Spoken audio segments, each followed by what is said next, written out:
हां बॉटलचे नाव दाखवा इकडे मोबाईलकडे 476 कोणी फोडली बॉटल तेजस नाही बोलतो.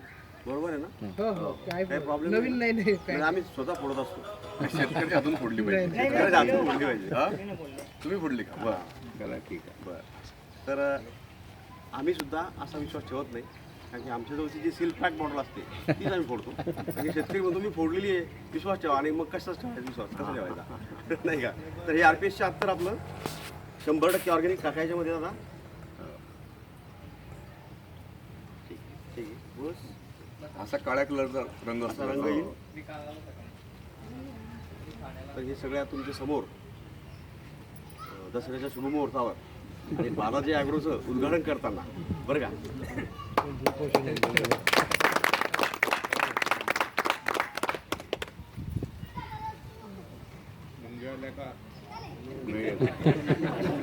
आमच्या जवळजवळ रोजच्या 2 मिनिमम मिटिंग होतात तर 2 वेळा तर हे पिल्याचं तर उद्देश हाच सांगायचा की बा 100% ऑर्गॅनिक आहे सेंद्रिय आहे मनुष्य जातीला जनावरांना तर बंधू मला सांगा, शेती आपल्याला आयुष्यभर करायची आहे. आपलं आयुष्य संपल्यावर कोण करणार आहे?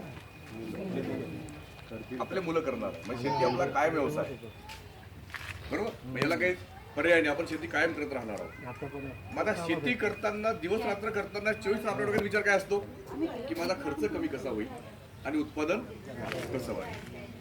या उद्देशाला धन्वंतरी 100% सक्सेस झाले की आपलं प्रोडक्ट जे शेतकरी वापरतात ते हेच सांगतात की आमचा खर्च यावर्षी काय झाला, कमी झाला, उत्पादन मात्र वाढलं. आणि ते उत्पादन वाढवताना असं अमृता समान जर RPS 76 आपल्याला मिळालं असेल की जे फळं धान्य किंवा भाजीपाला खाऊन पब्लिकचं आरोग्य सुद्धा सुधारणार आहे. आणि शेवटी पब्लिकमध्ये कोण आहे? आपणही कशामध्ये आहोत? आपल्या घरात येणारा भाजीपाला फळं धान्य प्रत्येक गोष्ट आपण घरी बनवतो का? म्हणजे 1-2 गोष्ट आपल्या शेतात तयार होते, बाकी सगळं कुठून आणतो आपण? मग जेव्हा मार्केटमधून आणतो आपण तेव्हा ते आपल्या घरात काय येतं सगळं? म्हणजे आपण मार्केटमध्ये विष पाठवून आलो, आपल्या घरात पण काही राहिलं. तर हे विषमुक्त शेती आपल्याला करायची आहे. पण ही विषमुक्त शेती करताना शेतकऱ्याच्या उत्पादनामध्ये घट होणे हे चालेल का?